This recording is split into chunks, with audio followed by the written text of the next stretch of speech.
Hey YouTube, this is Bellsong10. Sorry about that. My camera just ran out of memory, so I had to delete something real quick. So I'm already started.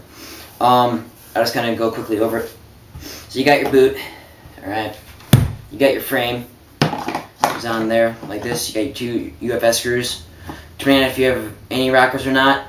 If you have any rockers, you can most likely just go in there and unscrew them. Take them out, your UFS bolts. If not, you have to take out your wheels and then do it. But anyway, so you take out your UFS bolts, your frame pops out. That simple. Alright. And then you got your sole plates right here. This is going to be on your how to replace replace slash fix slash clean slash maintain your sole plates. And so what you're going to do is once you get your frame off, you take your Allen key of the correct head size and start unscrewing it like so. And then I have the, as I've said in past videos, Valo JJ.1s. They're decent skates. I like them for the nice, inexpensive price of $150 for a nice pair of skates that I think I have actually seen pros use. Probably not Chris Haffey. He's going to be using his pro model, but I have seen pros use these skates.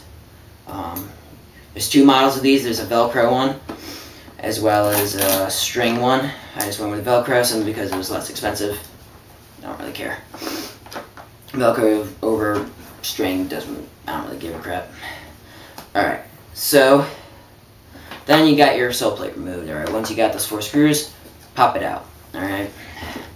Now, there's most likely going to be dirt or some kind of crap on the inside, as well as from where you've been grinding on any kind of like excess wax that's been gone that goes on your sole plate from any kind of ledge, rail, square rail, flat rail, round rail, coping, anything.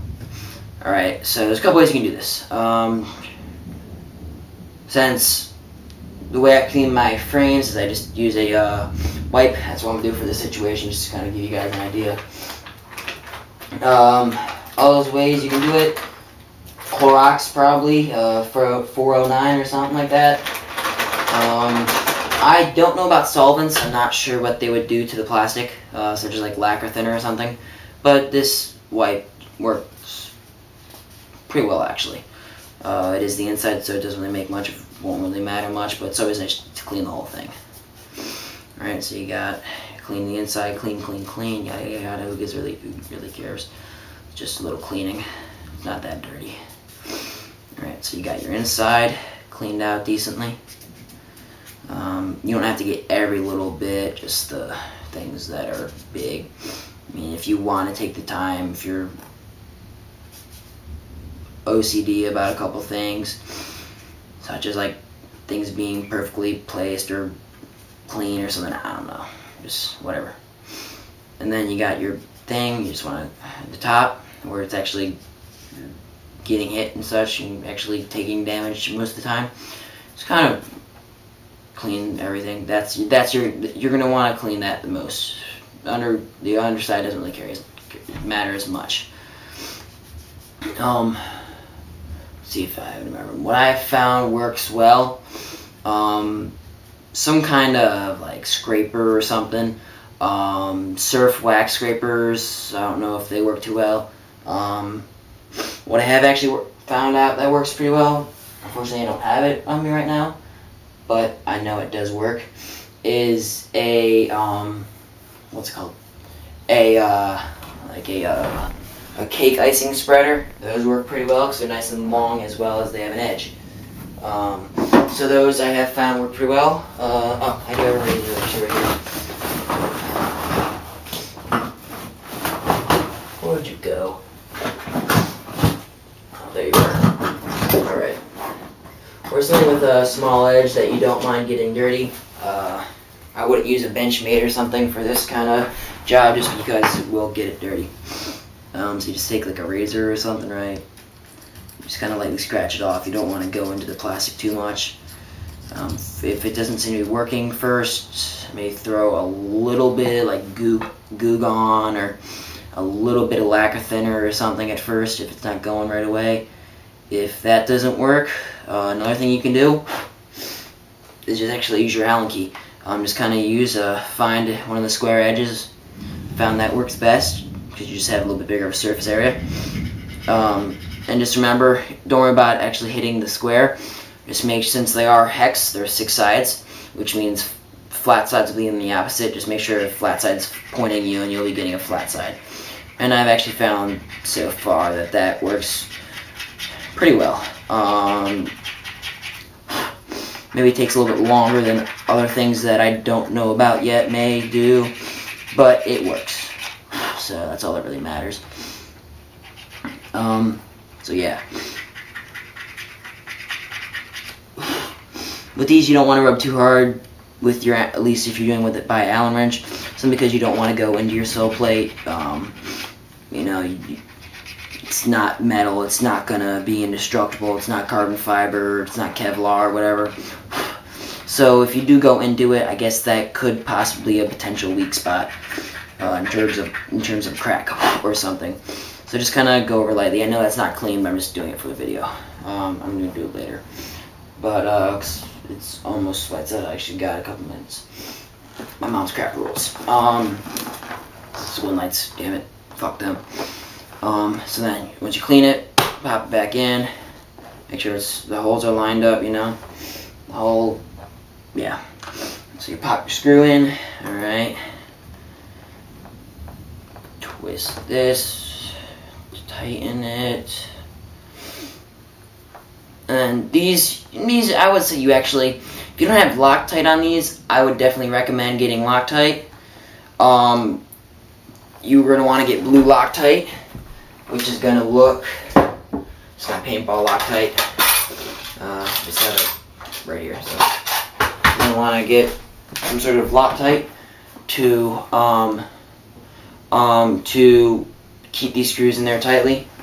So,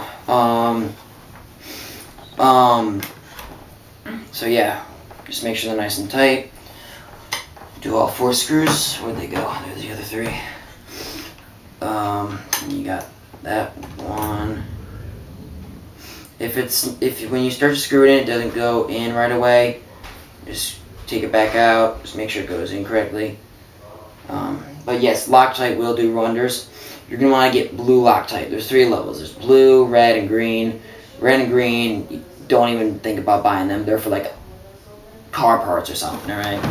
So you're not going to want them. Blue Loctite, once it's very easy, you just put a little bit on the threads, like use like something like your finger, a Kleenex, or the tip of the tube. Spread it around the threads. Alright, you got about 10 minutes of working time. You got like about 1.5 minutes of working time, which is plenty. You don't want to put too much on it because then it just goes everywhere. Give it about 10 minutes to dry.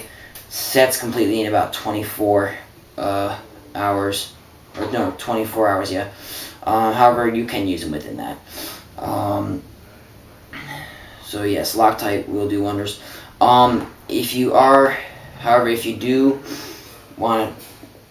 If you do accidentally pick up red Loctite, because sometimes red Loctite, it doesn't really make sense. Sometimes red Loctite is actually in a blue tube.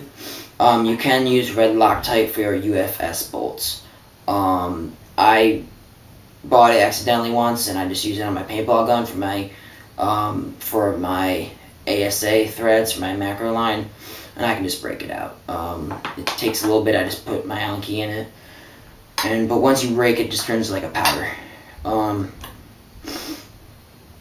So you get your 4th one in. Alright, so now you got your sole plate back in. Make sure, just go back to each one of them. Make sure they're nice and tight. Not too tight though, because you just don't want to risk possibly stripping it or going too far. And then it goes so far that it pops out of the threads. Just a little snug a little bit. This one I didn't actually tighten all the way in. There we go. Once you got your sole plate back on, take your frame. Sometimes if you have such as these Valos, the Valo logo is actually meant to be in the back by your heel. So you just take that, take a UFS bolts, put the longer one in the back, the shorter one in the front, and then you screw that in. And then that's what you can put red Loctite. These already have it on them. And I've been able to take them off of these videos. Blue Loctite dries blue, red Loctite dries red. Pretty common. Makes sense. And then just put that in. And then with your UFS bolts, you are going to want to make sure they are tight, not just finger tight. So you are going to want to make sure they are tight, just because if they're not, you don't want to be in the middle of an air and your frame falls off. So, or else you'll be walking down the ramp and most likely land on your face. So there you go. You got your things tightened pretty nicely.